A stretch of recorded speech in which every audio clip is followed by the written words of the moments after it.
Giovanni's breathing changed at 3:42 in the morning. I knew before the monitor started beeping, before the numbers on the screen shifted into dangerous territory. 6 months of caring for him had taught me to read the subtle signs, the small catches in his chest, the way his fingers would curl slightly when pain crept past the morphine barrier. I set down my book and moved to his bedside, pressing 2 fingers gently against his wrist. His pulse fluttered beneath my touch, irregular and weakening.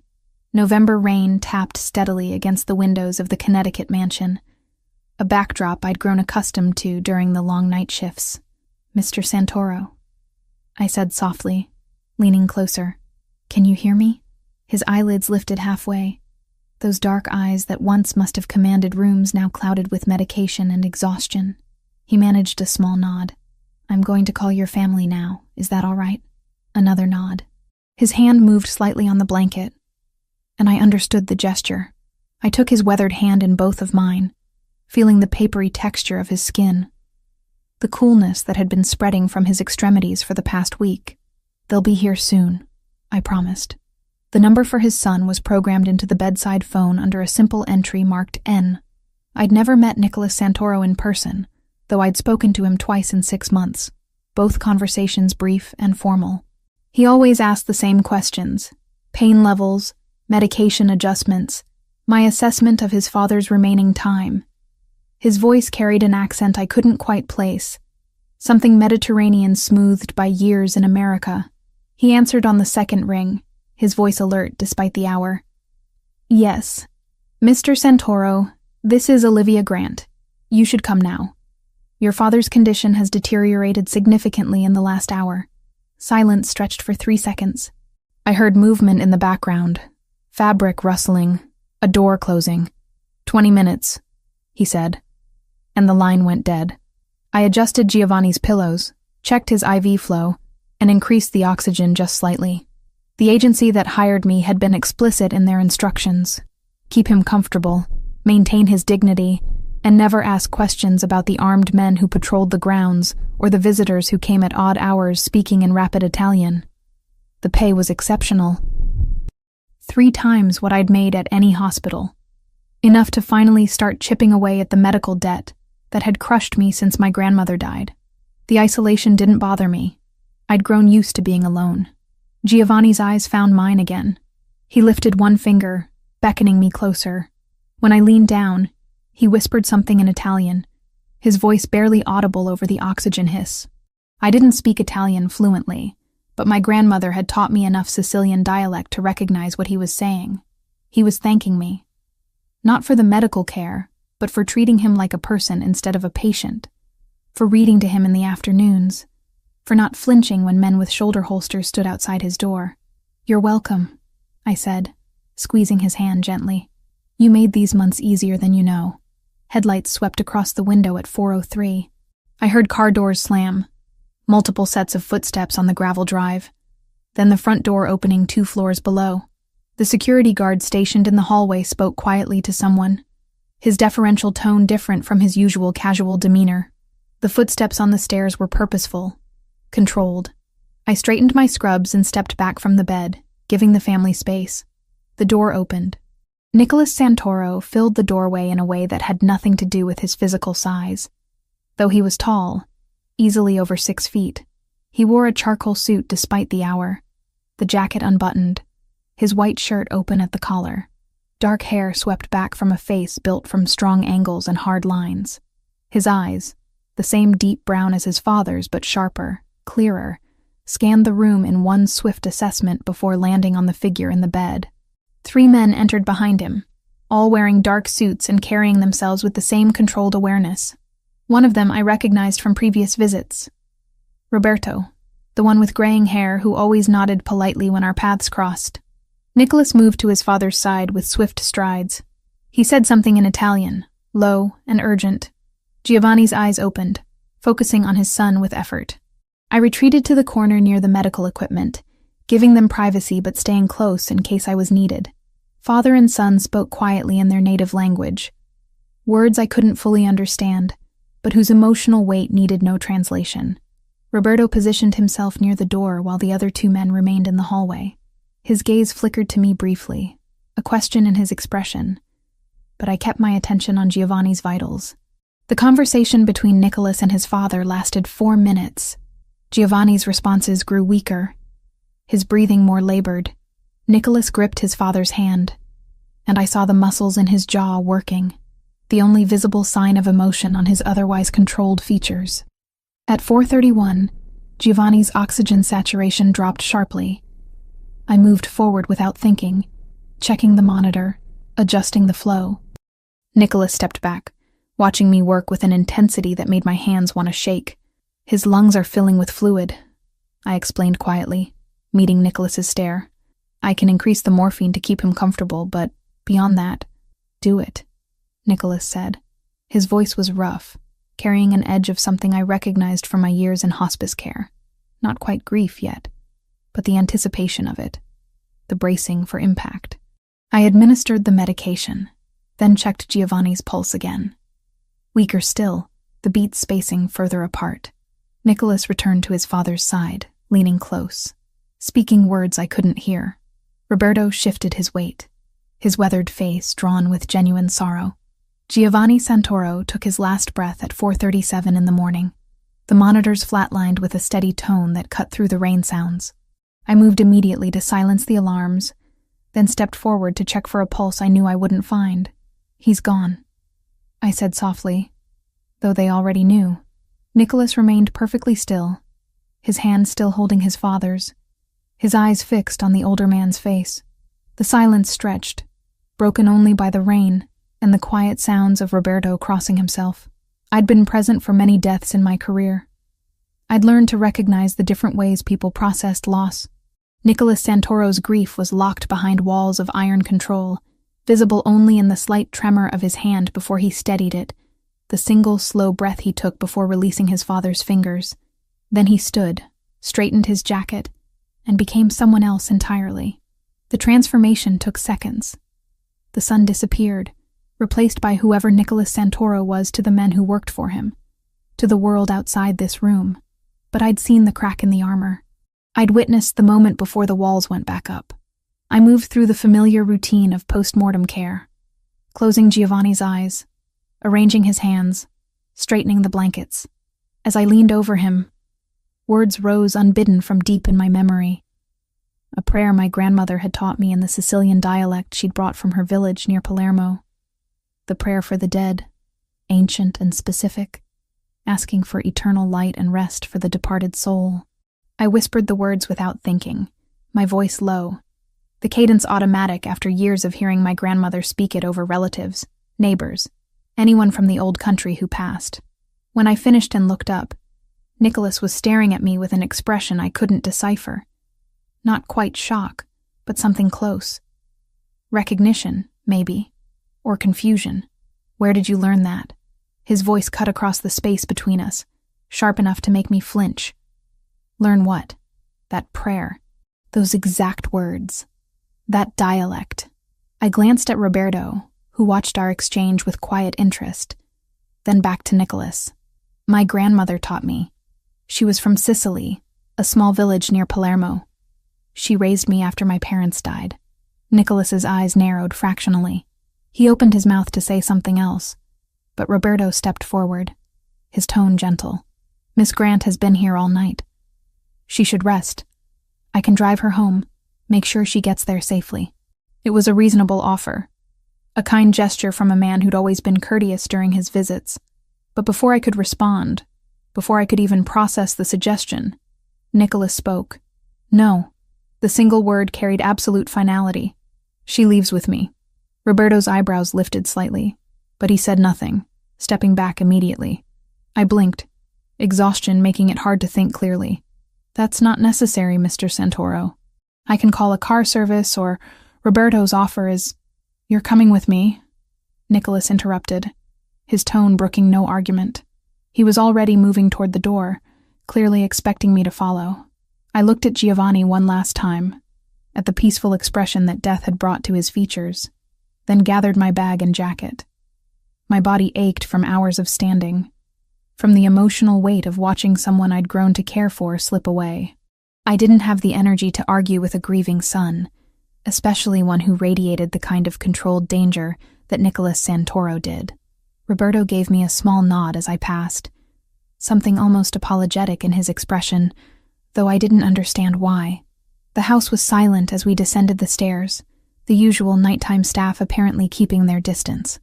Outside, the rain had intensified, hammering against the gravel drive.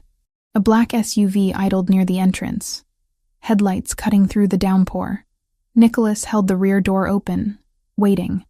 I slid into the leather seat, setting my bag at my feet.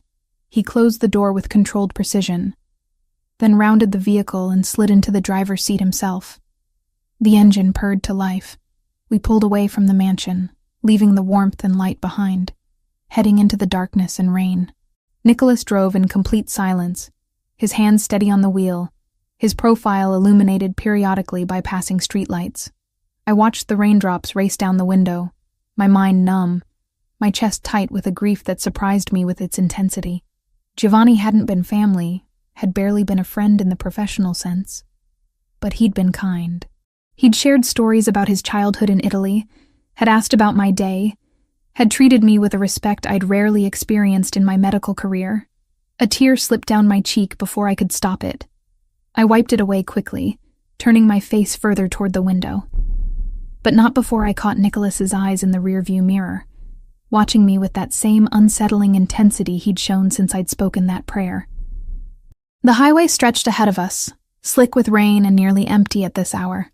I expected Nicholas to head south toward the city, toward my small apartment in Queens where I'd been living for the past year. Instead, he took the exit toward Manhattan, navigating through streets I recognized from occasional visits but had never truly explored. Where are we going? My voice sounded hollow in the quiet car, competing with the rhythm of windshield wipers. Somewhere we can talk. Not an answer, but clearly the only one I'd receive. I leaned my head against the cool window, watching the city wake up in slow increments. Delivery trucks rumbled past. Early morning workers trudged toward subway entrances. The sky was shifting from black to gray, though true sunrise was still an hour away. We pulled up to a restaurant in Little Italy, its facade dark, a closed sign hanging in the window. The name above the door read Lucia's in elegant script. Nicholas parked directly in front, ignoring the no parking signs, and killed the engine. Come inside. He was out of the car before I could protest, standing in the rain without seeming to notice it. I grabbed my jacket and followed, my sneakers splashing through puddles as I hurried toward the awning where he held open a heavy wooden door. The restaurant interior was beautiful even in darkness. White tablecloths covered small tables arranged with careful spacing. Wine bottles lined shelves along exposed brick walls. The scent of garlic and herbs lingered in the air from the previous night's service. Nicholas flipped a switch, bringing up soft lighting that cast warm shadows across the space.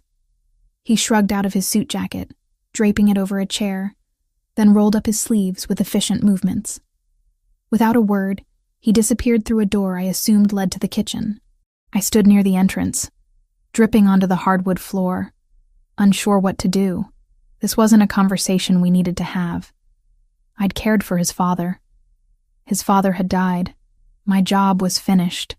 We owed each other nothing beyond professional courtesy, but something about the prayer had shaken him. I'd seen it in his face, the shock followed by sharp calculation. Nicholas emerged carrying a small tray. An espresso machine hissed in the background. He set the tray on the nearest table.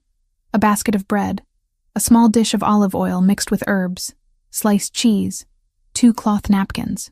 "Sit down," he said, his tone making it clear this wasn't a request. I sat.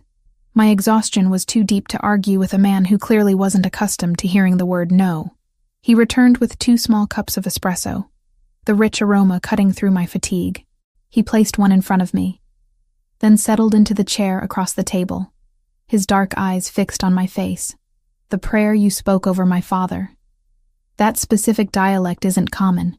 Even in Sicily, only certain villages still use those exact phrases." I wrapped my hands around the warm cup, grateful for the heat. My grandmother was very traditional. She came to America when she was 19, but never really left the old country behind. She taught me prayers for everything. For meals, for sleep, for the dead. Where exactly was she from? A village called Corleone. Something flickered across his expression. He picked up his espresso, drained it in one practiced motion, then set the cup down with a soft click. My grandmother was from a village 20 miles from there.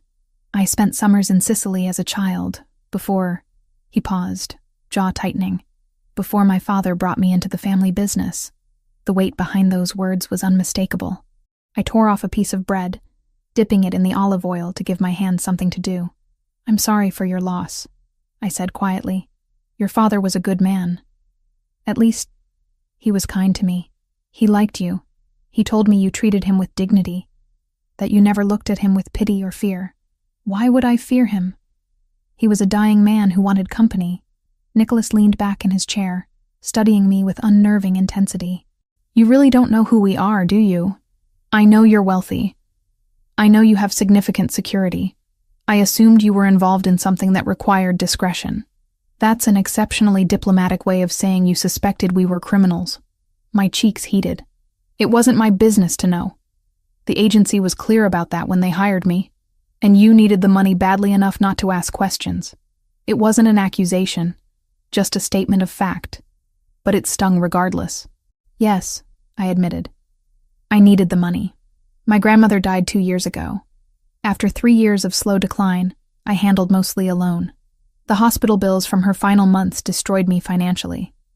I couldn't get regular nursing work because potential employers would see the debt and assume I was unstable.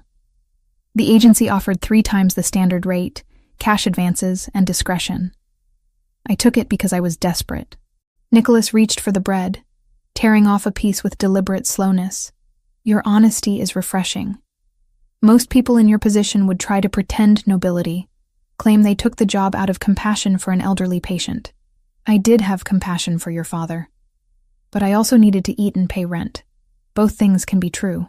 A ghost of something that might have been respect crossed his face. He ate the bread, then poured olive oil onto his own plate. "My father was the head of a large organization," he said, his tone conversational despite the gravity of his words. "An organization involved in activities that exist outside legal boundaries: import, export, protection, territorial agreements with other groups who operate similarly." My stomach tightened. I set down my bread. "You're telling me he was a criminal, yes. A very successful one for 40 years. And now that role falls to me." The espresso turned bitter in my mouth. "I'd suspected, of course. You don't work in healthcare for years without recognizing certain patterns. The guards, the visitors who spoke in code, the way Giovanni would sometimes make phone calls in Italian that carried unmistakable authority, despite his weakened state. But suspecting and knowing were different things. Why are you telling me this?" Nicholas set down his napkin with precise movements. "Because you can't simply go home and pretend the last 6 months didn't happen. People in my world noticed how close you were to my father, how much time you spent in that house, how he trusted you enough to die in your presence. I was his nurse. Of course I was there. You spoke a prayer in a dialect that connects you to the same region where several powerful families originated. You have access to a house where sensitive conversations took place. You're exactly the kind of person rival organizations look for when they want information." Cold fear trickled down my spine. "I don't know anything. I never listened to his phone calls. I never looked at documents. I did my job and nothing else. I believe you." He leaned forward, forearms resting on the table. "But the Russians who've been pushing into our territory won't care about the truth. They'll see an opportunity. A woman with access, with potential knowledge, who can be pressured or bought or threatened. Then I'll disappear. I'll move to another city, change my name if I have to. That won't be fast enough. They already know who you are." My hands started trembling. I pressed them flat against the table to hide it. "What are you suggesting?" "Protection. Temporary. Until after the funeral. Until the power transition stabilizes, and you're no longer an interesting target. My men will watch your apartment, escort you if you need to go anywhere. 2 weeks, maybe 3. "No." The word came out sharper than intended. "I appreciate the concern, but I'm not getting more involved in this. I'll take my chances. It's not a chance you'll win. It's still my choice to make." Nicholas's expression hardened. He pulled out his phone, typed something rapidly, then set it face up on the table between us. On the screen was a photo of my apartment building, the entrance clearly visible, along with a timestamp from 15 minutes ago. My men are already positioned, he said quietly. Not to trap you, but because I gave the order before I left the house tonight. Before you even understood what you were walking into. Anger flared hot in my chest, burning through the exhaustion and fear. You had no right. I had every right. You stepped into my world the moment you accepted that job. You sat with my father through his final moments. You prayed over him in words my own mother used to say. That creates an obligation. An obligation for you, maybe, not for me. I stood abruptly, my chair scraping against the floor. I did my job with professionalism and compassion. Your father's death doesn't make me your responsibility or your prisoner. I never said prisoner. Then what would you call posting guards at my home without my permission? Deciding what risks I'm allowed to take with my own life? Nicholas rose as well, his height forcing me to tilt my head back to maintain eye contact. I'd call it keeping you alive long enough to understand the danger you're in. Maybe I'd rather take my chances than owe anything to a criminal organization. The words hung between us, harsh and unretractable. I expected anger, threats, some demonstration of the power he clearly wielded. Instead, Nicholas simply watched me with an expression I couldn't read. My father told me you were stubborn, he said finally. He found it amusing. Said you reminded him of my grandmother, who once threw a pot at a man twice her size for disrespecting her kitchen. Despite everything, the image made my lips twitch toward a smile. That sounded exactly like something Giovanni would appreciate. Nicholas noticed.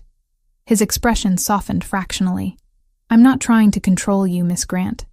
I'm trying to prevent you from becoming collateral damage in situations you don't understand.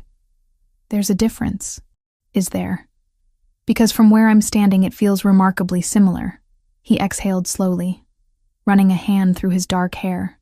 For the first time since entering the restaurant, he looked tired. Actually tired. Not just physically, but emotionally worn down by grief. He couldn't afford to show and responsibilities he hadn't asked for, but would carry anyway. I watched my father die tonight, he said quietly. I'm now in charge of 300 people who depend on me for their livelihoods, their safety, their futures. I have rivals circling like sharks who smell blood in the water. I have internal challenges to my authority that will emerge before his body is cold. And I have a young woman who treated my father with more genuine kindness than most of his own family, who I will not let become a casualty because she's too proud to accept help. The raw honesty in his voice caught me off guard. This wasn't the controlled, dangerous man who'd commanded the room at his father's bedside.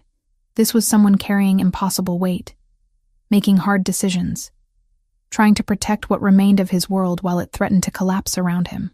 I sank back into my chair, sudden exhaustion making my legs weak. I don't want to be part of this, I whispered. I know, but you already are. The apartment on the Upper East Side was nicer than anywhere I'd ever lived. Floor-to-ceiling windows overlooked a tree-lined street. The furniture was modern but comfortable, all clean lines and neutral tones. A fully stocked kitchen, a bedroom with sheets that probably cost more than my monthly rent, a bathroom with heated floors. It felt like a very expensive cage. 3 days passed in a strange suspension of reality. I had my phone, my laptop, access to television and books. But when I tried the front door on the first morning, a polite man in a dark suit materialized from somewhere down the hallway. Miss Grant, please let us know if you need anything. We're here to help. Help. That was the word they all used. The 2 men stationed in the building lobby, the one who appeared whenever I approached the door, even the woman who delivered meals twice daily, setting covered plates on the kitchen counter with a professional smile. Nicholas arrived each afternoon around 4. He never called ahead, never knocked. He used a key I hadn't known existed, entering like he owned the place, which I supposed he did. The first visit lasted 10 minutes. He asked if I needed anything, informed me that his father's funeral would be in 2 days, and left before I could formulate a response beyond basic courtesy. The second visit was longer. He brought a laptop, showing me security footage from outside my apartment building. 3 different angles of a dark sedan parked across the street, windows tinted, plates that came back as stolen when his people ran them. Russians, he said, his tone flat. "Watching to see if you return." My stomach twisted. "How do you know they're Russian?" "Because I know the car, the crew, and the man giving orders. His name is Dmitry Volkov. He works for an organization that's been trying to expand into territory my father controlled for 30 years.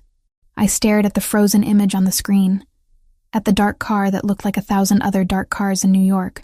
What do they want from me? Information about my father's operations, names of associates, locations of properties, details about financial arrangements. They think you might have overheard things during your time in the house." "I didn't. I swear I know." He closed the laptop.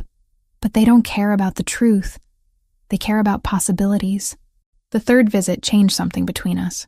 Nicholas arrived later than usual after 7, his tie loosened and shadows under his eyes. He looked like he hadn't slept since his father died, which was probably accurate. "You should eat something," I said, gesturing toward the leftovers from my dinner that I'd barely touched. He glanced at the containers on the counter, then at me, surprise flickering across his features. "You're worried about whether I've eaten? You look exhausted." And grief doesn't excuse skipping meals. Something in his expression softened. He sat down at the kitchen counter, and I heated the food without asking permission, setting a plate in front of him along with silverware and a glass of water. He ate in silence for several minutes before speaking. "My father started grooming me for this life when I was 15, pulled me out of regular school, brought in private tutors who taught business strategy alongside calculus.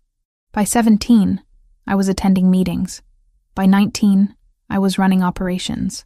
I never had a choice about what I'd become."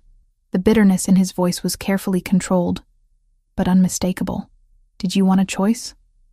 I asked quietly. "I don't know. I was too young to understand what I was giving up." He set down his fork. "What about you? Your file says you attended nursing school but never finished your degree."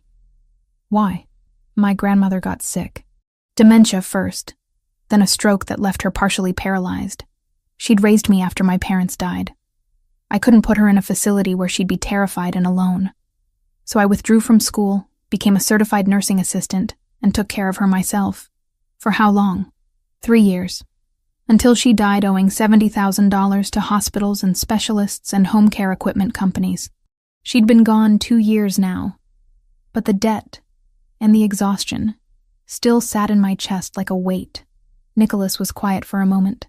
"That's why you took the job with my father. Not just for money, but for that specific debt." "Yes." The collections calls never stopped. My credit was destroyed. Regular nursing positions wouldn't hire me because they thought I was a financial risk. Your agency offered cash, discretion, and enough money to actually make a difference. I would have taken almost any job at that point. "Almost any?" I met his gaze. "I still had lines I wouldn't cross. Your father needed medical care, not anything illegal or harmful. That made it acceptable." "Acceptable." He repeated the word like he was testing its weight. "Most people in your situation would use stronger justifications. Call it noble sacrifice or family duty. It was duty. It was also the only option I had that didn't involve watching my grandmother suffer in a state facility while I finished school. Both things are true." His expression shifted into something that might have been respect. "You don't lie to yourself." "I can't afford to. Lies are expensive." We talked for another hour after that, the conversation drifting from heavy subjects to neutral territory. He asked about my grandmother's village in Sicily. I asked about his childhood summers in Italy. The distance between us felt less absolute, less defined by categories like captor and captive, criminal and civilian. When he left that night, he paused at the door. "The funeral is tomorrow at 10. I'd like you to attend." "Why?" "I'm not family. My father would have wanted you there. And politically, your presence sends a message." "What message?" "That our family honors those who serve us with loyalty. That we protect our own." His dark eyes held mine. "Will you come?" I should have said no. Should have drawn a line between professional obligation and personal involvement. But Giovanni had been kind to me, had treated me with dignity, had made me laugh with stories about his youth, even when pain made it hard to breathe. "Yes, I'll be there." The church was in the Bronx. an old Catholic building with worn stone steps and stained glass windows that filtered morning light into colored patterns across wooden pews. People filled every seat, spilled into the side aisles, stood packed in the vestibule. I recognized some faces from visits to the Connecticut house. Others were strangers in expensive suits and designer dresses. I sat in the third row, wearing a simple black dress that had appeared in the apartment closet that morning along with modest heels and a dark coat. Everything fit perfectly, which meant Nicholas had somehow obtained my sizes. The thought should have disturbed me more than it did. The service was traditional, conducted half in English and half in Italian, by a priest who clearly knew the family well. He spoke about Giovanni's devotion to his late wife, his love for his son, his generosity to the community, carefully worded praise that acknowledged the man without mentioning the methods he'd used to acquire his wealth and influence. Nicholas sat in the front row, his posture rigid, his face a mask of control. Roberto sat beside him, along with several other men I recognized from that first night. The family resemblance was clear in some of them. The dark hair and strong features passed down through generations, but there was a coldness to them that unsettled me.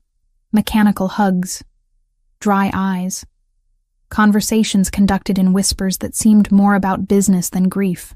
Even Nicholas's mother, a thin woman with silver hair and expensive jewelry, looked more irritated than sorrowful. Only Nicholas seemed genuinely affected, though he hid it behind layers of careful composure. When the service ended, people filed past the open casket for final goodbyes. I waited until most of the crowd had moved through, then approached with several others. Giovanni looked peaceful in death, wearing a dark suit, his weathered hands folded across his chest. I made the sign of the cross, a gesture my grandmother had insisted upon even though we rarely attended church. Then, without planning to, I whispered the same prayer I'd spoken in his room 3 nights ago. The old Sicilian words felt right, felt necessary. Several elderly women near the casket turned to look at me, their expressions shifting from curiosity to approval. One of them, tiny and dressed entirely in black, nodded at me with what looked like respect. The burial was private, family only, which meant I returned to the apartment while Nicholas dealt with whatever ceremonies followed. But at 3 p.m, a car arrived to take me to the reception at the Connecticut mansion. The house looked different in daylight, less isolated and more imposing. Cars lined the long driveway.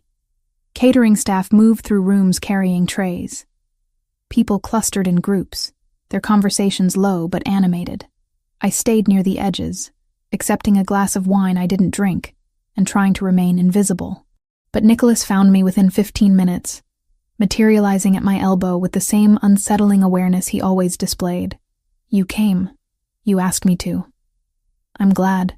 He glanced around the room, his jaw tight. "This is the part I hate. The performance. Everyone pretending to care while calculating how his death benefits them. Not everyone is pretending. Some of those people at the church looked genuinely sad.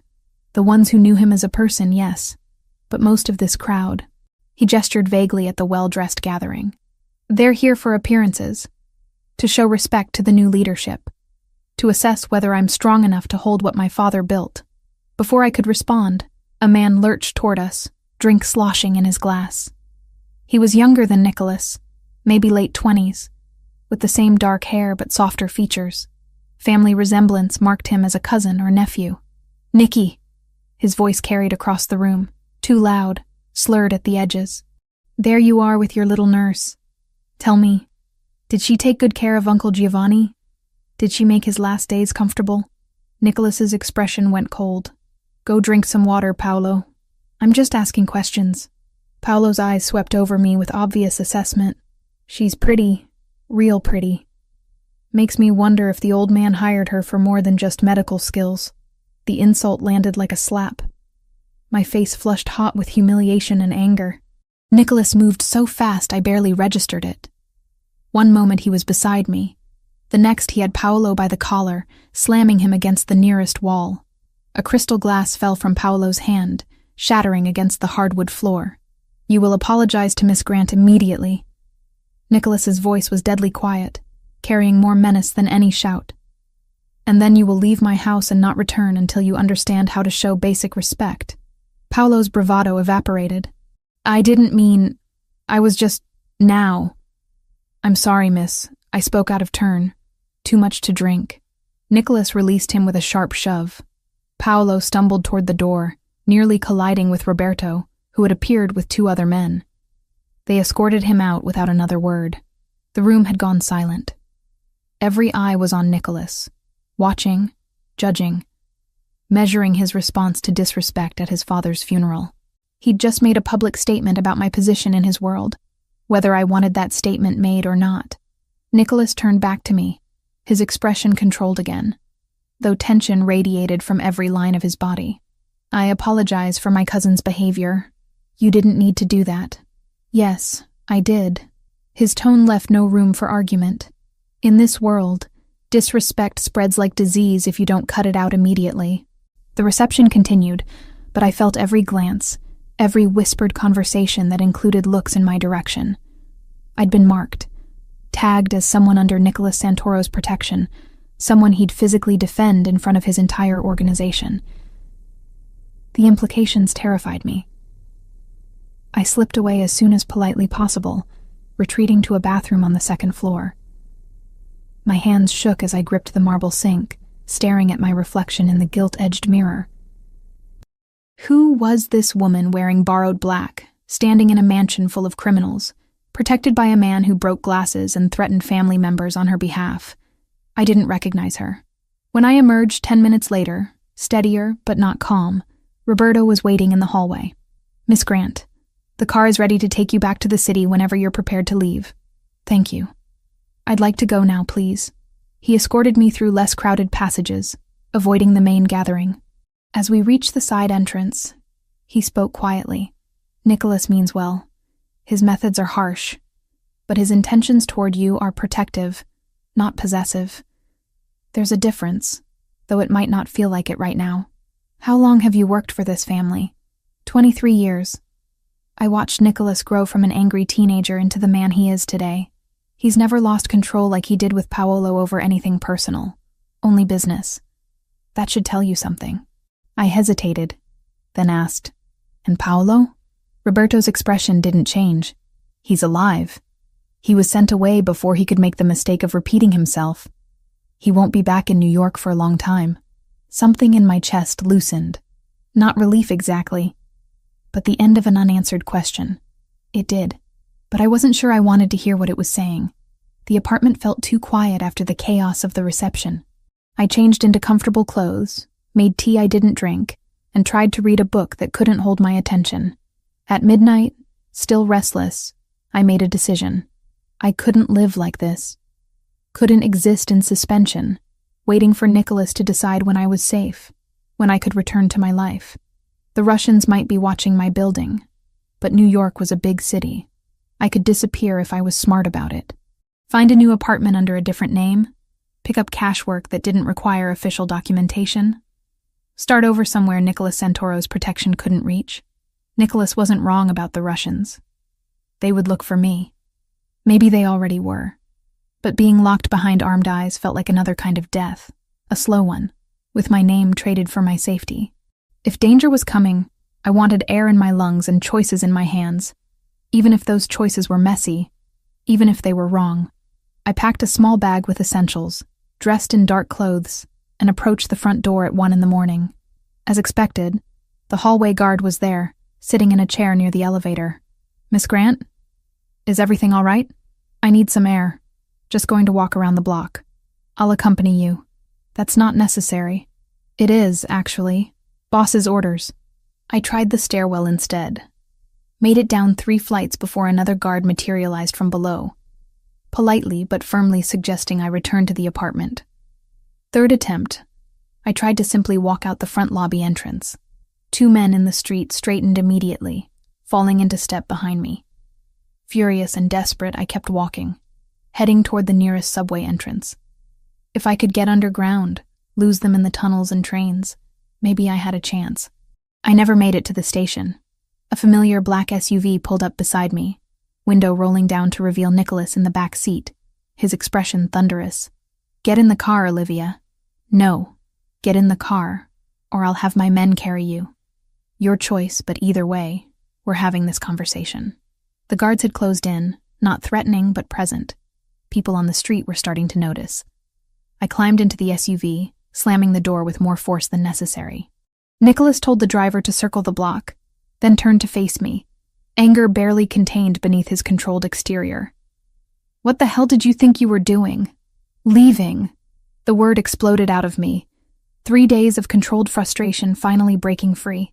I was trying to leave this gilded prison you've trapped me in without asking my permission. Trapped you? Nicholas leaned forward, his voice dangerously low. I put guards on your building to keep you alive. I gave you a safe place to stay until the immediate threat passes. How exactly is that trapping you? You made every decision without consulting me. You didn't ask if I wanted protection.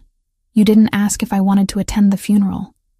You didn't ask if I was comfortable living in a stranger's apartment with armed men controlling my every movement.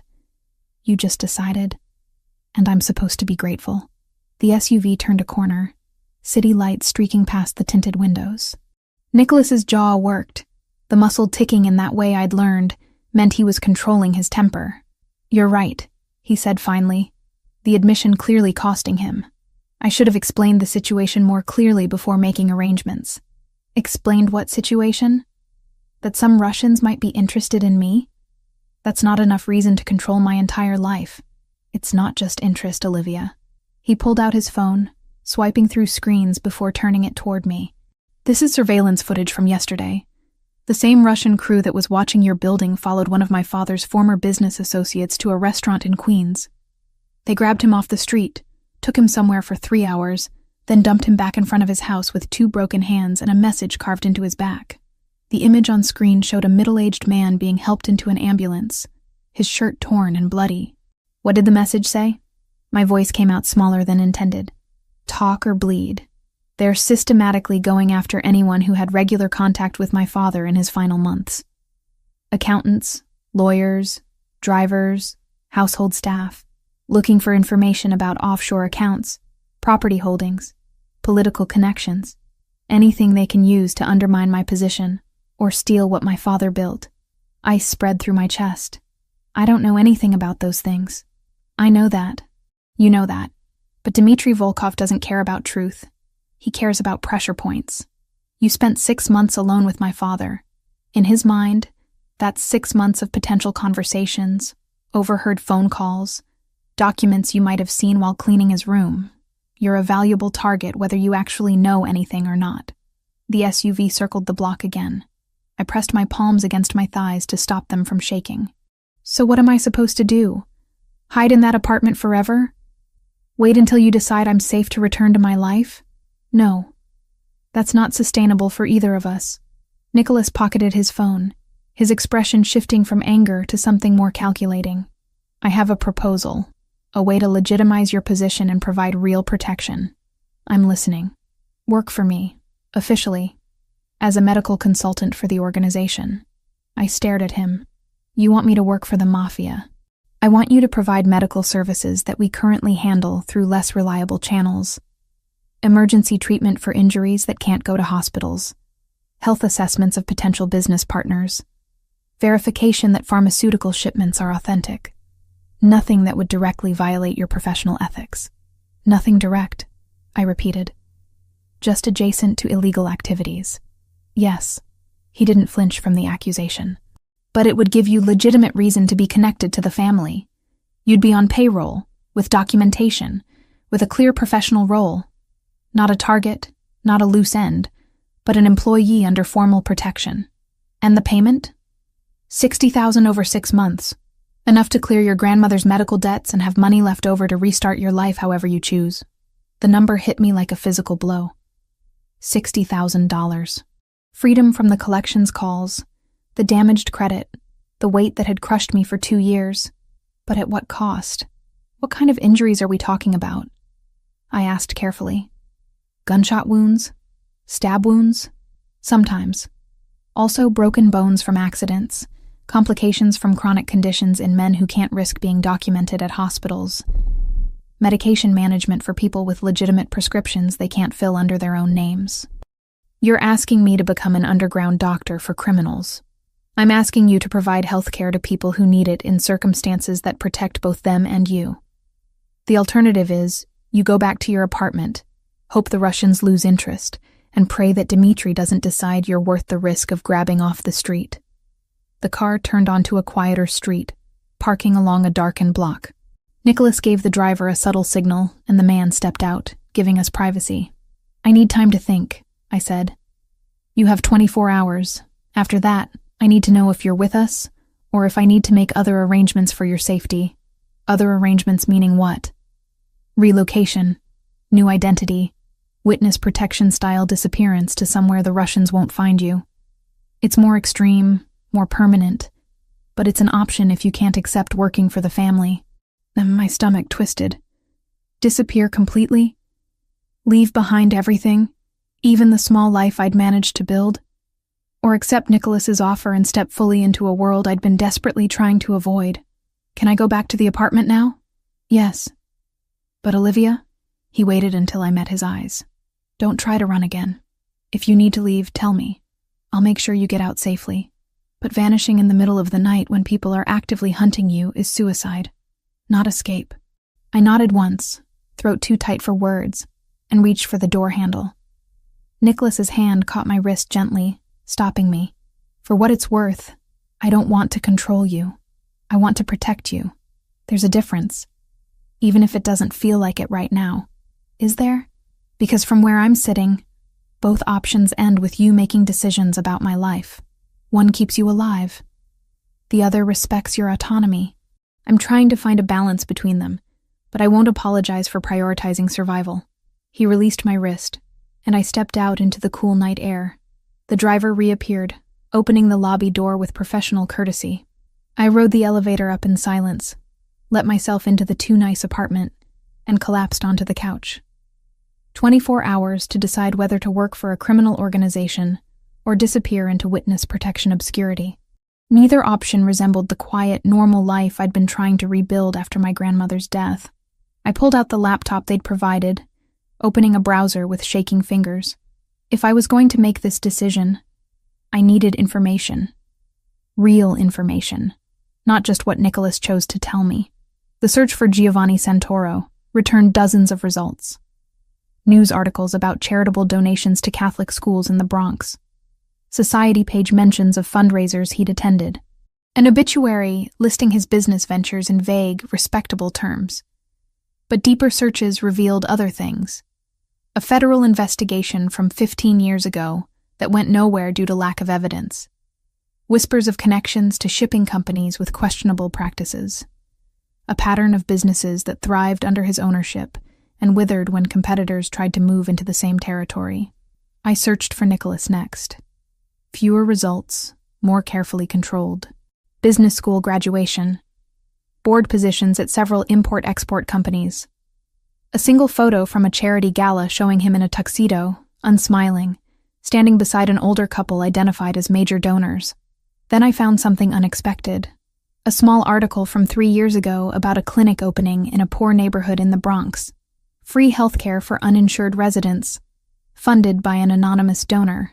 But the comment section included thanks directed at Mr. I. Santoro, and the family that never forgets where they came from. I clicked through to the clinic's basic website. Services offered: primary care, dental work, prescription assistance, mental health counseling. All free or sliding scale based on income. Photos showed a clean, well-equipped facility staffed by actual medical professionals. Another search revealed similar patterns. Scholarship funds for kids from the neighborhood where Giovanni grew up. A community center that offered job training and ESL classes. A fund for widows and families of men who died in workplace accidents. A euphemism that probably covered criminal activities gone wrong. The contradiction confused me. How could the same man who ran illegal operations also fund legitimate help for struggling communities? How could Nicholas, who casually discussed breaking hands and threatening rivals, also maintain his father's charitable work? I spent 3 hours searching, reading, trying to understand the world I was being asked to join. The sun was rising when I finally closed the laptop. No closer to a decision, but at least better informed. At noon, Nicholas arrived unannounced, letting himself in with that key I still hadn't seen. He carried coffee in a bag from a bakery I recognized as expensive.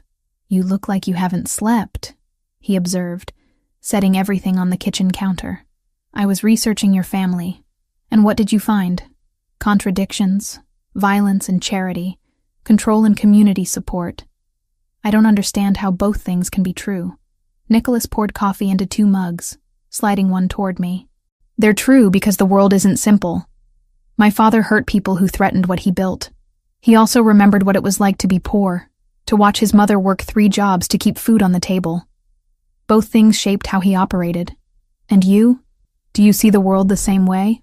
I see the world as it is, not as I wish it could be. I inherited an organization built on violence and loyalty and mutual benefit. I can't transform it into something respectable overnight, even if I wanted to. But I can choose how I wield that power, who I protect, what lines I won't cross." I sipped the coffee, buying time to organize my thoughts. "If I agree to work for you, I need conditions. I'm listening. I want autonomy to refuse specific assignments that cross ethical lines I'm not willing to blur. I won't torture information out of people. I won't help dispose of bodies. I won't participate in anything that makes me complicit in killing." "Agreed." The quick acceptance surprised me. "Just like that? I need a medical professional, not an enforcer. Those boundaries work for both of us. I want it in writing. A contract that specifies my role and my right to refuse work. Roberto can draw something up this afternoon." I set down my coffee mug, studying Nicholas's face for signs of deception or manipulation, but his expression remained open, almost respectful. "Why does this matter so much to you?" I asked. "You could find another doctor willing to work under these conditions. Someone already comfortable in this world. Why push so hard to keep me involved?" Nicholas was quiet for a long moment, his dark eyes holding mine with uncomfortable intensity. "Because you prayed over my father in a language that connected him to his childhood. Because you cried genuine tears when he died. Because in a room full of people performing grief, you were the only one who actually felt it." He paused. "And because you're right that I make too many decisions without consultation. Having someone who challenges that, who demands autonomy, might keep me from becoming the kind of leader I don't want to be." The honesty in his voice caught me off guard. This wasn't manipulation or strategy. This was something rawer, more human. "I'll do it," I heard myself say. "For 6 months. Then we renegotiate or I walk away clean." "Agreed." He extended his hand across the counter. I shook it, his grip firm and warm, sealing an agreement that would change everything. "Roberto will be here at 3 with paperwork," Nicholas said. "Once you sign, you're officially under family protection. That means you can move freely again, return to your apartment if you want, though I'd recommend staying here until after the contract is finalized." "Why?" "Because officially employed is different from officially protected. The paperwork makes it real in ways that matter to the Russians. They won't touch anyone actively working for the family without risking full-scale war." The apartment door opened without warning, admitting Roberto himself, apparently summoned by some signal I hadn't noticed. He nodded politely. "Miss Grant, I understand congratulations are in order for your new position. News travels fast. In this family, information is currency. Nicholas, we have the situation in Queens contained. The accountant is cooperating fully now that he understands our position." They spoke in careful euphemisms, but I understood the implication. Someone else had been pressured, threatened, possibly hurt, and I was now part of the organization that did such things. What had I just agreed to? 2 months into my new role, I'd stopped flinching when men arrived bleeding. The medical office Nicholas had set up occupied the 2nd floor of a property in Queens, above what appeared to be a legitimate shipping warehouse. Clean white walls, proper examination table, locked cabinets stocked with supplies I didn't ask how he'd obtained. Everything I needed to do the job, nothing extra to draw attention. My first patient had been a soldier named Anthony with a knife wound across his ribs. Shallow, but infected. He'd sat on the table making jokes while I cleaned and sutured, acting like getting stabbed was as mundane as a paper cut. The second was a man in his 50s with poorly managed diabetes who couldn't risk having his name in hospital systems. I'd spent 3 hours teaching him proper insulin administration and adjusting his medication schedule. The work was strange, ethically complicated, but not as dark as I'd feared. Most of what I treated were consequences of dangerous work, rather than active violence. Broken fingers from warehouse accidents, chronic pain in aging men whose bodies had endured decades of physical labor, infections that needed antibiotics but not emergency rooms. Nicholas appeared more often than strictly necessary. He'd arrive during appointments, claiming he needed to review security protocols or check inventory in the warehouse below. But he'd linger, watching me work with an intensity that had nothing to do with professional oversight.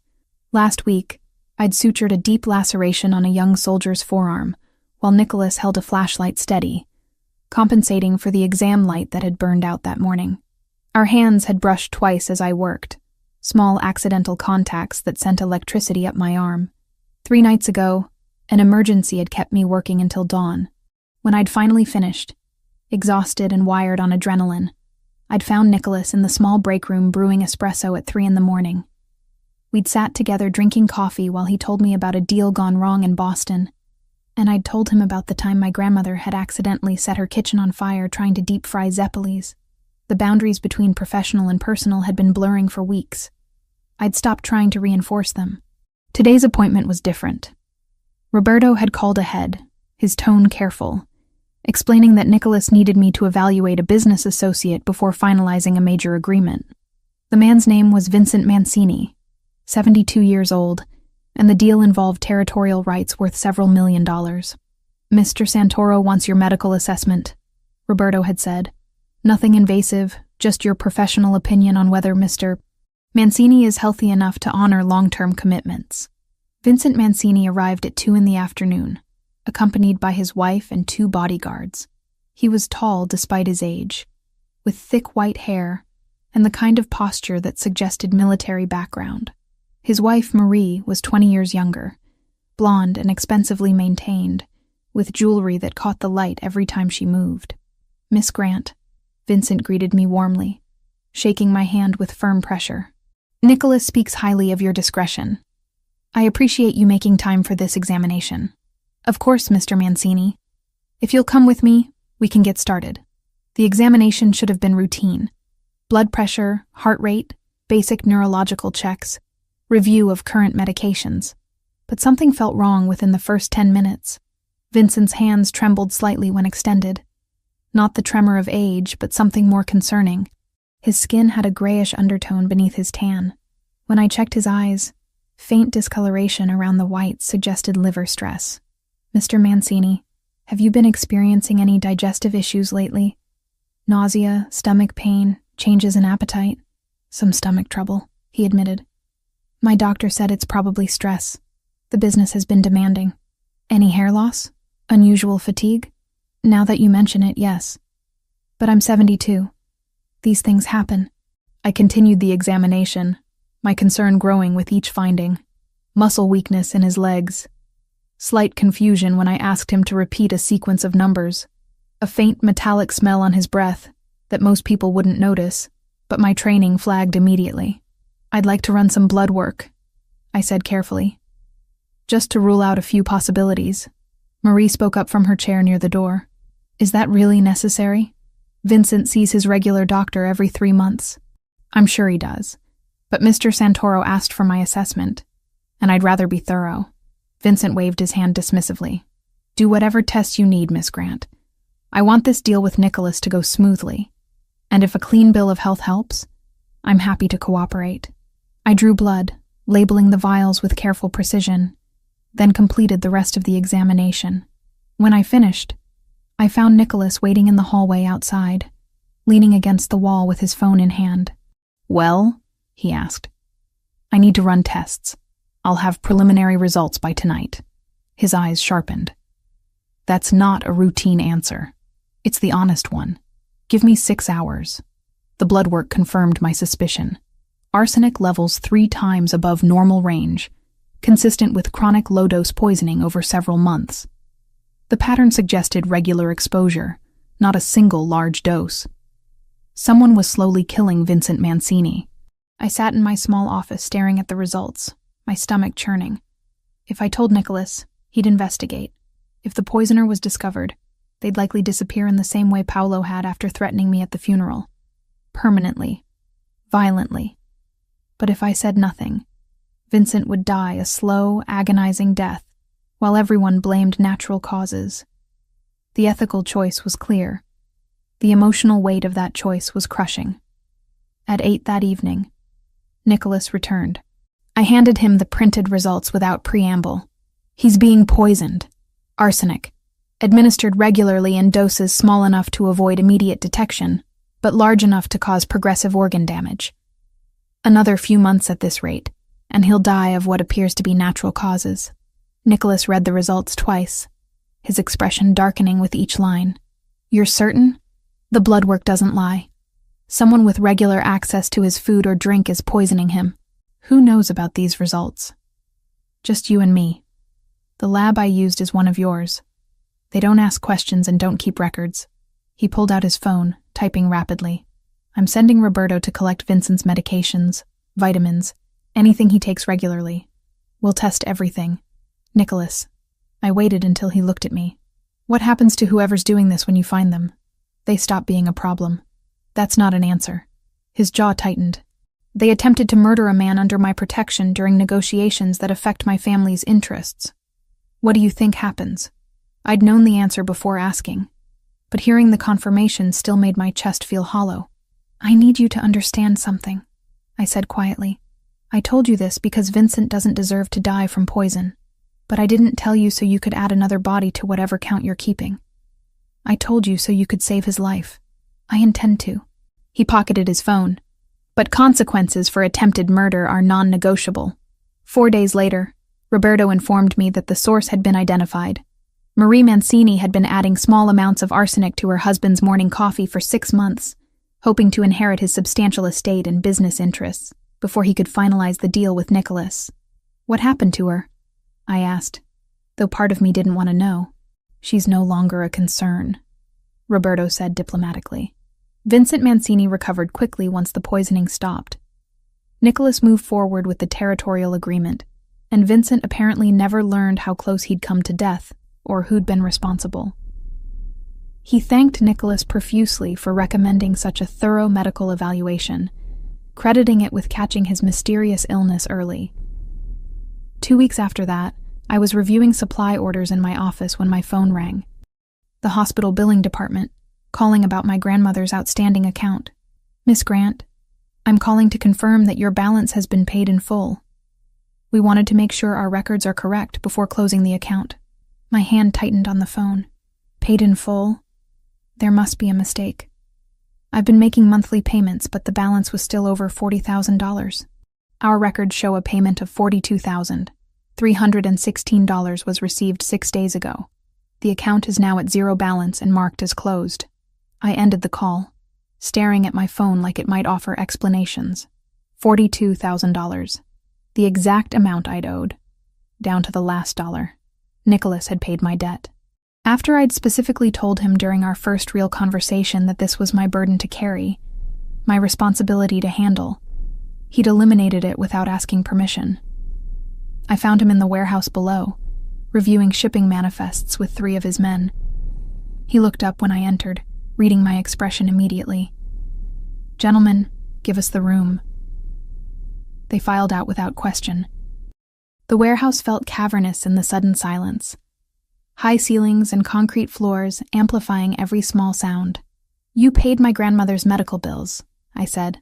Yes, without asking me. Without telling me. Yes. He set down the clipboard he'd been holding. You proved yourself valuable to the organization. You made a difficult ethical choice that saved an ally's life. I rewarded that loyalty by taking away the one thing I was working to accomplish on my own, by removing an obstacle so you could focus on building a future instead of paying for the past. The logic was sound. The gesture was generous. So why did I feel simultaneously grateful and angry? I don't understand you, I admitted, exhaustion seeping into my voice. You operate in a world of violence and control. But then you do things like this. You fund clinics for poor neighborhoods while running criminal operations. You threaten to break people who cross you, Then you protect a woman you barely know. Which version is real? Nicholas moved closer, stopping just within arm's reach. All of it is real. I'm not one thing, Olivia. I'm the son who watched his father build an empire on loyalty and fear. I'm the leader who inherited that empire and all its contradictions. I'm the man who spent his entire adult life making impossible choices about who deserves protection and who deserves punishment. That's a politician's answer. I want the truth. His dark eyes held mine, something vulnerable flickering beneath the usual control. The truth is that I'm tired of being alone at the top. Every decision I make affects hundreds of people. Every weakness I show becomes leverage for rivals. Every personal connection becomes a target. I've learned to trust no one completely, to keep everyone at a distance. And me? You're different. You challenge my decisions. You set boundaries. You cry at funerals and pray over dying men and refuse to be intimidated even when you probably should be. He paused, his voice dropping lower. You make me remember that I'm human, not just a position to be filled. The confession stripped away pretense, leaving something raw and honest between us. I'd spent 2 months trying to maintain professional distance, reminding myself that Nicholas Santoro was dangerous, that his world wasn't mine, that attraction meant complication I couldn't afford. But standing in the empty warehouse with afternoon light filtering through high windows, I couldn't deny what I'd been feeling. The way my pulse jumped when he entered a room, the warmth that spread through my chest when he remembered details I'd mentioned weeks ago. The safety I felt despite logic screaming that a Mafia boss shouldn't make anyone feel safe. You paid my debts to remove my primary motivation for staying, I said slowly, working through the implications. Either you're confident I'll stay anyway, or you're giving me the freedom to leave without financial pressure. Both. I want you to stay because you choose to, not because you're trapped by circumstances. That's a risk. What if I take the money and walk away? Then I'll know I read you wrong, and I'll let you go. The honesty in his answer decided something for me. I closed the distance between us, looking up into his face, seeing past the controlled exterior to the loneliness he'd just admitted, the weight of leadership he carried alone. I'm not leaving, I said. Not yet. Maybe not for a while. Relief flashed across his features, quickly masked, but unmistakable. His hand lifted, hovering near my face before he seemed to think better of it and lowered it again. You should know that staying close to me gets more dangerous, not less. Enemies see you as leverage. Allies see you as a weakness to exploit. The protection I offer comes with targets on your back. I know. I'm choosing it anyway. Why? Because you see me as more than a debt to be cleared or a problem to be solved. Because you trusted me to make hard choices and respected the boundaries I set. Because somewhere in the past 2 months, you stopped being the dangerous man who commandeered my life and became someone I actually want to know. I didn't say any of that. Instead, I answered with equal honesty. Because you're the first person in years who's made me feel like I matter for something beyond what I can provide. Not as a nurse for hire, not as a granddaughter fulfilling duty, but as someone whose choices and opinions actually carry weight. Nicholas studied my face, and for the first time since I'd met him, he smiled. Not the controlled expression he wore during business negotiations, but something genuine and unguarded that transformed his entire face. We're both terrible at this, he said. At what? Letting people in. Trusting. Building something that isn't transactional. Well, then I guess we'll figure it out together. His hand found mine, fingers threading through in a gesture that felt more intimate than it should. The warehouse around us, the criminal empire, the ethical compromises, all of it faded into background noise. For the first time since my grandmother died, I felt like I was building towards something instead of just surviving. The call came at 11 at night while I was inventory checking in the Queen's office. Nicholas on the line, his voice clipped and urgent. How fast can you get to the warehouse? We have a man down. Femoral bleed. Can't risk a hospital. My stomach dropped. Femoral artery meant minutes, not hours. I'm already here. Bring him up. 3 minutes. I heard tires screaming outside before the timer on my phone hit 2 minutes. Car doors slamming, shouted instructions, then the thunder of boots on the stairs. They carried him between them. a man in his 30s with dark hair matted with sweat, his legs soaked red from mid-thigh down. "Table now!" I snapped, already pulling on gloves, grabbing supplies. "Someone tell me what happened." "Ambush in Brooklyn," Roberto said, helping lift the injured man onto my examination table. "Russians grabbed him off the street 6 hours ago. We got him back, but he took a bullet during extraction. 6 hours. Too long for this kind of wound." The man's skin was gray, his breathing shallow. I cut away his pants, exposing the injury. Entry wound high on the inner thigh, the placement making my chest tighten with dread. If the bullet had nicked the femoral artery, he'd have bled out already. But if it was just close, pressing against it— "His name's Anthony," Nicholas said from somewhere behind me. "He's 28. He has a wife and a daughter." I didn't have time to process why Nicholas was giving me that information. My hands moved on autopilot, assessing, calculating. The bullet was still inside. I could feel the hard mass when I palpated carefully. Removing it here, without proper imaging or surgical equipment, was insane. Leaving it was a death sentence. "I need better light. Someone hold a flashlight steady. Don't move no matter what you see." Nicholas stepped forward immediately, taking the industrial flashlight Roberto handed him. Our eyes met briefly. His dark with worry, mine focused and clinical. "This is going to be rough," I warned Anthony, though he was barely conscious. "I don't have proper anesthesia, just local numbing and something for the pain that won't knock you completely out." "Do it," Anthony managed, his voice weak. I administered what I had, waited 30 seconds I couldn't afford, then made my incision. Blood welled immediately. I'd been right. The bullet was lodged against the artery, a millimeter from catastrophe. One wrong move and he'd bleed out on my table. My hand stayed steady even as my heart raced. I'd done emergency surgery during my clinical rotations, but never like this. Never with mob soldiers watching. Never with a man's life literally in my fingertips. "Olivia." Nicholas's voice cut through my concentration. "Tell me what you need." Silence. "And keep that light exactly where it is." He didn't speak again. None of them did. The only sounds were Anthony's labored breathing, the clink of instruments, and my own controlled exhales as I worked. 40 minutes.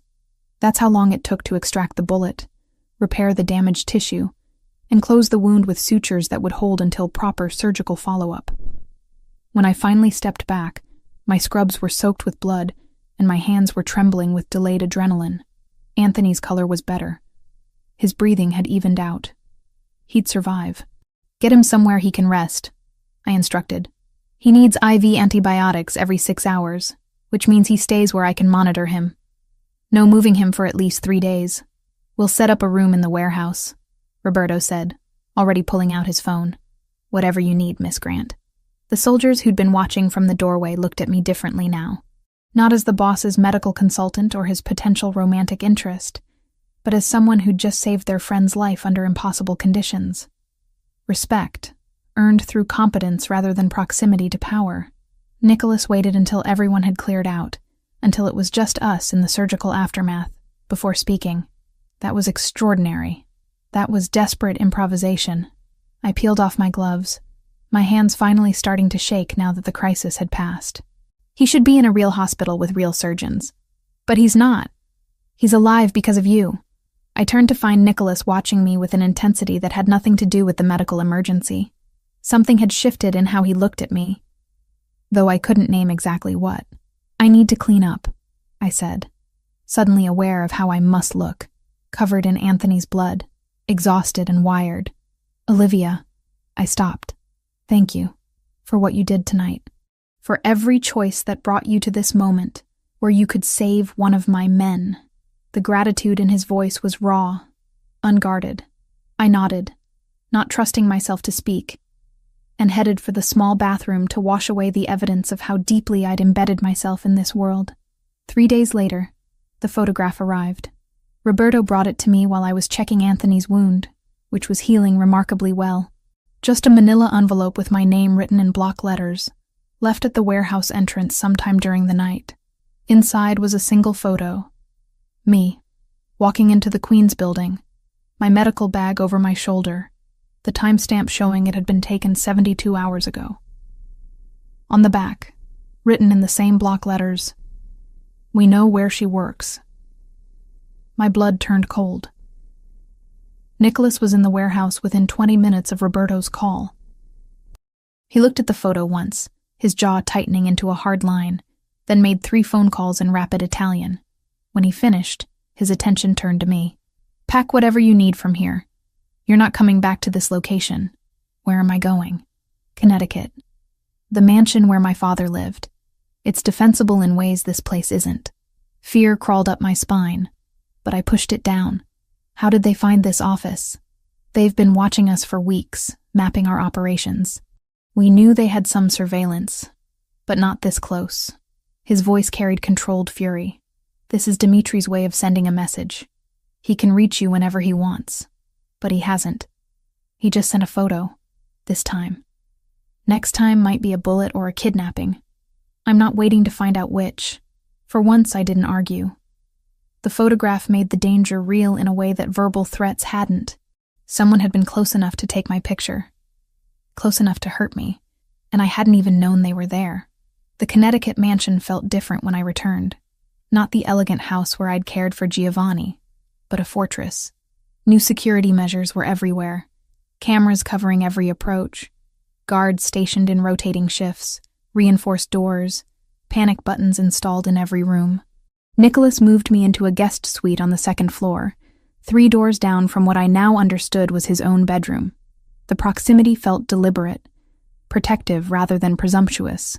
"You'll stay here until we neutralize the Russian threat," he explained, showing me where supplies were kept, how the security system worked. "My men will be present at all times. If anything feels wrong, you hit the panic button and they respond in seconds." "How long will this take?" "Weeks. Maybe a month. Dimitri won't back down easily, but he'll make a mistake eventually. They always do." Days blurred into a strange domestic rhythm. Nicholas was present more than I'd expected, working from the mansion's office instead of his usual locations. We'd cross paths in the kitchen at odd hours, both unable to sleep. He'd make coffee while I'd sit at the counter pretending to read. We'd talk about nothing important until the sky started lightening, then retreat to our separate spaces. Meals became shared events. Not formal dinners, but casual encounters where we'd both happen to be hungry at the same time. He cooked sometimes. Simple Italian dishes his grandmother had taught him. I'd watch him move around the kitchen with surprising competence, and he'd watch me watching him, both of us aware of the tension building between us, but neither quite ready to address it. 2 weeks into the arrangement, Nicholas came back from a meeting with blood on his collar and a shallow cut along his jawline. Nothing serious, just the kind of scrape that happened in his world. But seeing it made my stomach clench. "Let me clean that," I said, before thinking better of it. He followed me to my room where I kept a proper medical kit. I had him sit on the edge of the bed while I gathered supplies, hyper-aware of the intimacy of having him in my personal space, of standing between his knees as I dabbed antiseptic on the cut. "What happened?" I asked quietly. "Disagreement during negotiations. The other party thought physical intimidation would strengthen his position. He was incorrect." My hand trembled slightly as I applied butterfly closures to hold the edges together. Nicholas noticed, his hand coming up to steady my wrist gently. "I'm fine, Olivia. I know, it's just..." I couldn't finish the sentence. Just that seeing him hurt made me realize how much I cared, how deeply I'd let him into spaces I'd sworn to keep locked after my grandmother died. His thumb traced small circles on the inside of my wrist, and I forgot how to breathe properly. "This thing between us," he said, his voice low. "It's not just me feeling it, is it?" I should have lied. Should have maintained professional distance. Should have remembered all the reasons why falling for a Mafia boss was catastrophically stupid. "No," I whispered. "It's not just you. The storm hit that night. Thunder rolling across Connecticut like artillery fire. Power flickered twice before dying completely, plunging the mansion into darkness.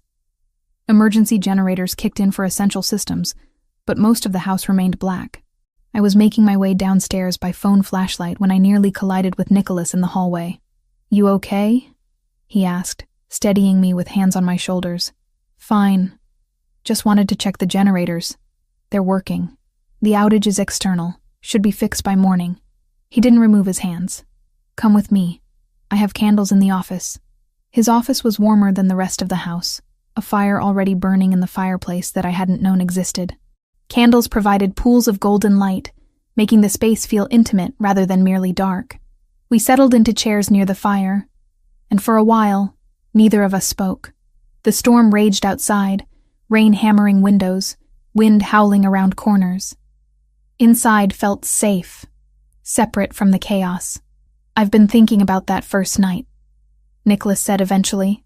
"When I saw you pray over my father, I knew then that you were different, that you'd complicate everything." "Complicate how?" "By making me care about something other than maintaining power. By giving me a reason to want different things than what I've spent my life building." My heart hammered against my ribs. "What do you want?" He turned to face me fully, firelight casting shadows across his strong features. "Honestly, I want you. I've wanted you since you challenged me in that restaurant, since you set boundaries and demanded respect, since you saved Anthony's life with hands that wouldn't stop shaking afterward. I want you in ways that terrify me because wanting anything that much is weakness in my world." I couldn't breathe, couldn't think past the roaring in my ears. "But you deserve honesty," he continued. "Being with me means accepting that I'll always have enemies, that threats will exist, that violence follows me like a shadow. You've seen glimpses of that life, but living in it permanently is different. Harder, more isolating."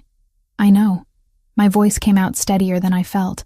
"I've been watching you for months now. I've seen the decisions you make, the weight you carry, the people who depend on you.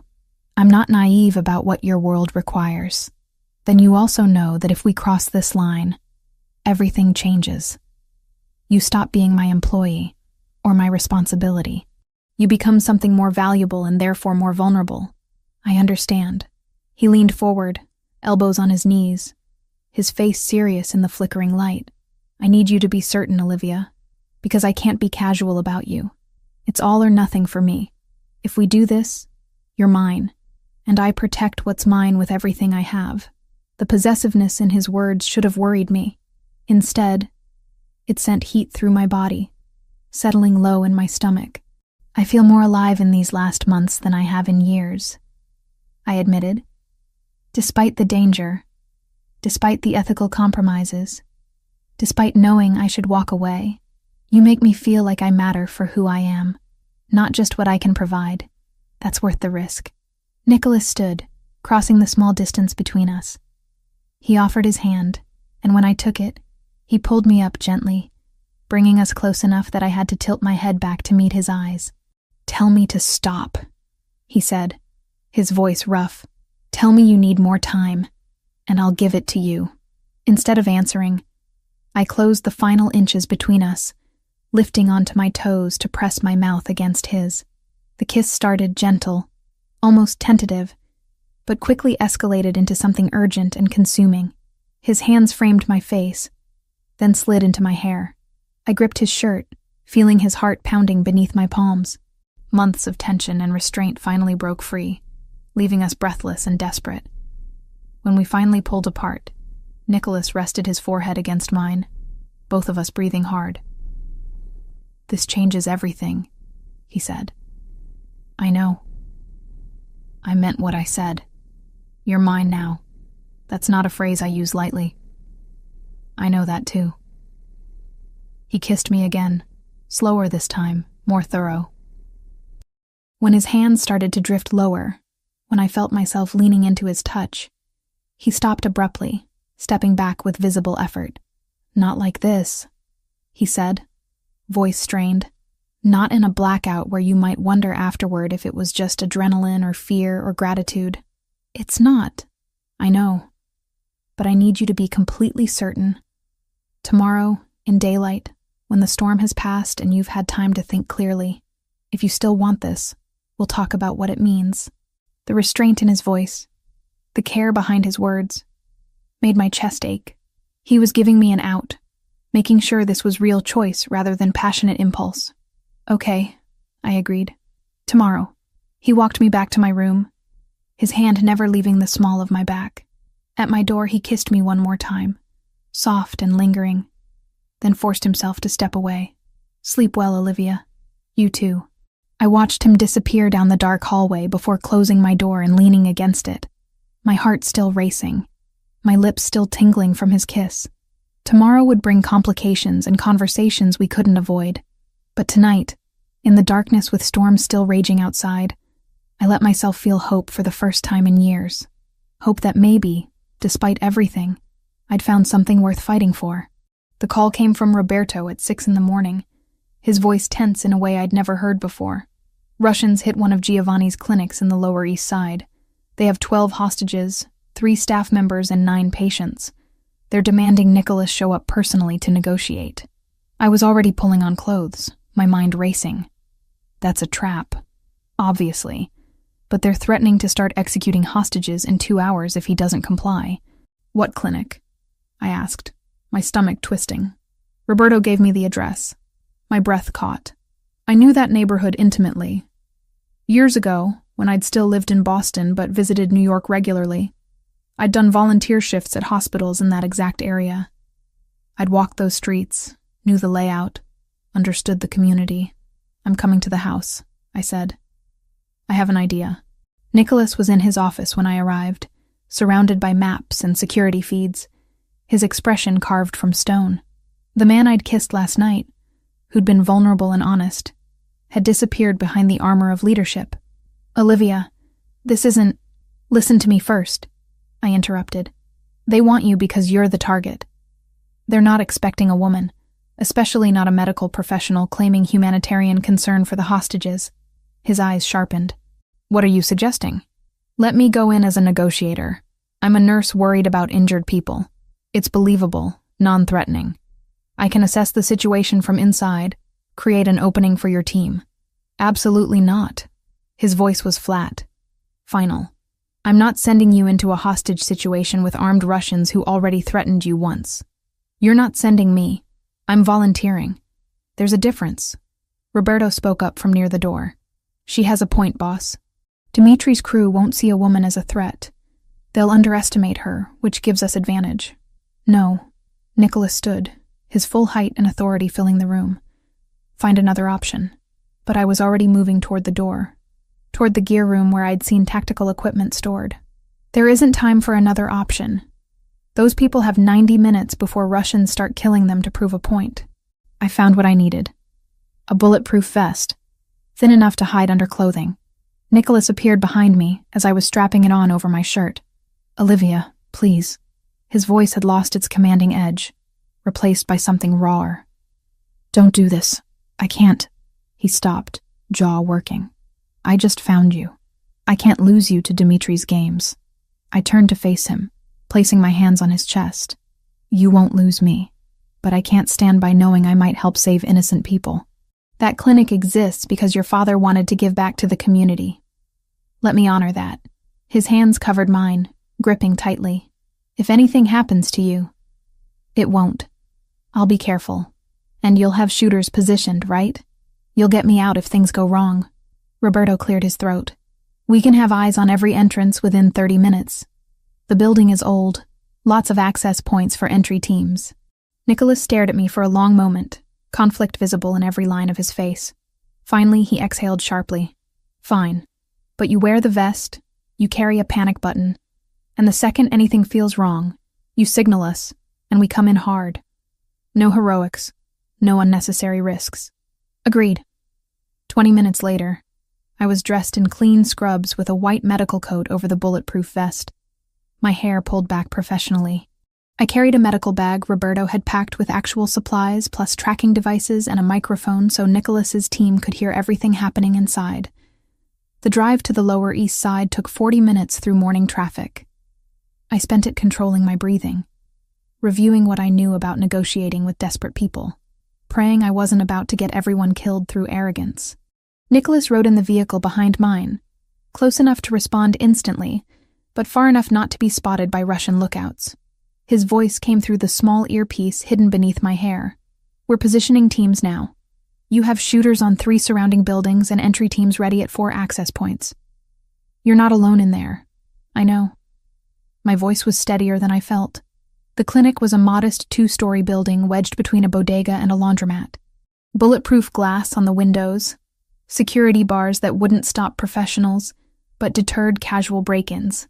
A man with a rifle stood visible behind the front glass, watching the street with obvious tension. I approached slowly, hands visible, medical bag held away from my body. The man's weapon tracked my movement. "I'm a nurse," I called out. "I heard there are injured people inside. I'm here to help, nothing else." The door opened a crack. A different man appeared, younger, nervous energy radiating off him. "Who sent you?" "No one sent me. I volunteer at clinics in this neighborhood. I'm just here to provide medical care." He spoke rapid Russian into a radio, then gestured me inside with his weapon. Slowly. Any wrong move and I shoot. The clinic's waiting room had been trashed. Chairs overturned, magazines scattered, the receptionist's desk shoved against a wall. 12 people sat on the floor against the far wall, hands zip-tied, faces pale with fear. I recognized 2 of the staff members from photos I'd seen in Giovanni's personal files. 3 Russians total. The nervous young one by the door, an older man with a scar across his cheek guarding the hostages, and a third man sitting in the corner clutching his chest, his face gray and sweating. "I'm here to check if anyone needs immediate medical attention," I said calmly, moving toward the hostages. Scarface blocked my path. No one called for a nurse. People with medical training don't wait for calls when lives are at risk. Let me do my job, then I'll leave. In my ear, Nicholas's voice. "Careful. The one in the corner looks like Dimitri's lieutenant, Victor. If he's commanding this operation and he's compromised." I ignored him, focusing on the hostages. A woman in her 60s with a blood-stained sleeve. A young man cradling his wrist at an awkward angle. A pregnant woman whose breathing was too fast, eyes wide with panic. "I need to treat these people," I said firmly. "That woman's bleeding. The pregnant one is having a panic attack. Let me help them and you'll have healthier hostages to negotiate with." Scarface looked uncertain. The nervous young one spoke up. "Victor, she's just a nurse. What harm can she do?" "Victor." The lieutenant. The man clutching his chest like his heart was trying to escape his ribcage. "Your friend doesn't look well," I observed, shifting my attention to Victor. "Chest pain? Shortness of breath? That's cardiac distress. Stress-induced, probably. But it can still kill you if untreated." Victor's eyes narrowed. "I'm fine. You're not. Your color is terrible. You're sweating despite the cool temperature, and you're protecting your left side. Classic heart attack symptoms." I moved slowly toward him. "Let me check your vitals. If you collapse from a coronary event, your whole operation falls apart." Self-interest won over suspicion. Victor nodded sharply. I knelt beside him, pulling out a blood pressure cuff and stethoscope, working with deliberate calm while my heart raced. His blood pressure was dangerously high. His pulse was erratic. Not a full heart attack yet, but close. Very close. "You need medication," I said quietly, for his ears only. "I have nitroglycerin in my bag that will help stabilize you. But cardiac episodes require rest and low stress, neither of which you're getting while running a hostage situation. I can't let them go, not until Santoro comes." Santoro isn't coming. He's not stupid enough to walk into an obvious trap. But he might negotiate if you release the hostages as a show of good faith, especially if I tell him you're having a medical emergency and need safe passage to a hospital. Victor's face twisted with frustration and pain. "If I release them without getting what we came for, I'm dead anyway. Dimitri doesn't forgive failure." In my ear, "Entry teams ready on my signal. Say the word." I ignored Nicholas, focusing on Victor. "What if I can get you something valuable enough to take back to Dimitri? Something that proves this operation wasn't a complete failure." "Like what?" "Information about Santoro's operations. Names of suppliers, locations of warehouses, details about upcoming deals." I lowered my voice further. "I work for him. I have access to things you'd never get through interrogation." It was a complete bluff. I knew almost nothing about Nicholas's business operations beyond what I'd observed directly. But Victor didn't know that. His eyes searched my face, calculating, desperate. Why would you betray him? Because I'm a nurse first. I took an oath to preserve life. Right now, I have 12 innocent people at risk, and you having a cardiac event. If giving you some minor intelligence gets everyone out safely, that's the choice I make. Victor's breathing was getting worse. His hand trembled as he clutched his chest. The hostages go free. You stay. You give me the information. Deal. But you take the nitro first. Can't share intelligence with a corpse. I administered the medication, watching his color improve fractionally. Then I stood, addressing Scarface. Cut their zip ties. They're being released. Victor. Scarface started. Do it, Victor ground out. We have something better than hostages. We have inside information. The hostages were freed, stumbling toward the exit in shocked disbelief. The pregnant woman was crying. The elderly woman clutched her bleeding arm. They filed out into the street where I knew Nicholas's people would collect them. Now it was just me and 3 armed Russians. Victor struggled to his feet, leaning heavily on the desk. Start talking. First, I need to treat that arm wound properly, and the young man's wrist needs splinting. There are no hostages left. No, but there's you, having a cardiac episode. Consider it humanitarian care while I organize my thoughts about Santoro's operations. I was stalling, buying time for Nicholas's teams to reposition now that hostages were clear. In my ear, Roberto's voice. 30 seconds. I moved toward my medical bag slowly, making sure Victor could see everything I was doing. My hand reached for bandages. Then everything happened simultaneously. Windows shattered as flashbang grenades came through. The door burst inward. The nervous young Russian raised his weapon, and I dropped flat, covering my head. Gunfire erupted, deafening in the enclosed space. Then silence. Strong hands pulled me up. Nicholas, in tactical gear, his face a mask of controlled fury and relief. Are you hurt? I'm fine. Victor needs a hospital. Real cardiac distress. Roberto and his team had the 3 Russians in custody, disarmed and restrained. The scarred one was wounded, the young one unconscious from the flashbang. Victor was barely conscious, clutching his chest.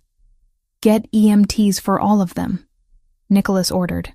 2 of Nicholas's medics moved in immediately, one to the older woman's bleeding arm, one to the pregnant woman, guiding her breathing until the panic eased. Only then did the tension in my shoulders release a fraction. And somebody get Olivia out of here before press arrives. The aftermath took days to fully unfold. Victor survived his heart attack, but faced federal charges along with his crew. More importantly, the raid broke Dimitri's operational leadership. His lieutenant captured, his hostage play foiled, his reputation damaged by a nurse outmaneuvering him. Other Russian factions saw weakness and moved against him. Within 2 weeks, Dmitry Volkov was dead, killed by rivals from his own organization. His territory was divided among various groups through negotiations Nicholas helped facilitate. The immediate threat to both the Santoro family and to me personally was neutralized. Nicholas announced changes at a family meeting I wasn't present for, but heard about from Roberto. Less reliance on violence as a first response. More investment in legitimate business ventures. Expansion of the charitable work Giovanni had started, now with Nicholas's name attached publicly. You influenced that, Roberto told me over coffee at the Connecticut mansion. He's been different since you came into his life. More willing to consider paths that don't involve breaking people. I didn't ask him to change. No. But you made him want to. That's more powerful. I'd taken over managing the clinic in the Lower East Side once it was repaired and reopened. Not as secret mob charity, but as a public venture with the Santoro name on it. We hired proper staff, expanded services, partnered with legitimate medical organizations. I split my time between that and the discreet medical practice for family members who still needed treatment outside official channels. It was a compromise between the world I'd trained for and the world I'd chosen. Not perfect, but honest. 3 months after the hostage situation, Nicholas called a private dinner at the Connecticut mansion. Just family, he'd said. Immediate circle only. I dressed carefully in a burgundy dress I'd bought myself. not borrowed or provided. My own choice, my own money, my own statement about who I'd become. The dining room held 20 people. Roberto, several soldiers I'd treated, Nicholas's aunt from the funeral, a few cousins who'd proven loyal. The atmosphere was relaxed, wine flowing, conversations overlapping in English and Italian. Nicholas stood when I entered, moving to pull out the chair beside his at the head of the table, a position of significance that everyone noticed. "Thank you all for coming," Nicholas said once we were all seated. "My father built this family on loyalty and mutual protection. He believed in taking care of our own. Olivia Grant embodies those values. She's proven herself through service, through courage, through commitment to the people in this organization." He turned to face me, his dark eyes warm. "She's also proven herself to me personally, which is why I'm making this announcement officially, so there's no confusion about her position. Olivia is under my protection. But more than that, she's chosen to stand beside me. And I've chosen her." The table erupted in applause and raised glasses. Heat flooded my face, but I didn't look away from Nicholas. Roberto stood, raising his wine glass. I'd like to say I'm surprised, but I'm not. I knew that first night, when the boss insisted she leave with him instead of me, that something had shifted. You don't fight for someone like that unless they matter. To Nicholas and Olivia, may you both find what you're looking for. Everyone drank. The dinner continued with warmth and genuine celebration. People approached to offer congratulations, to share stories, to welcome me officially into the family structure. Late in the evening, when others had dispersed to various rooms, Nicholas found me on the terrace overlooking the grounds.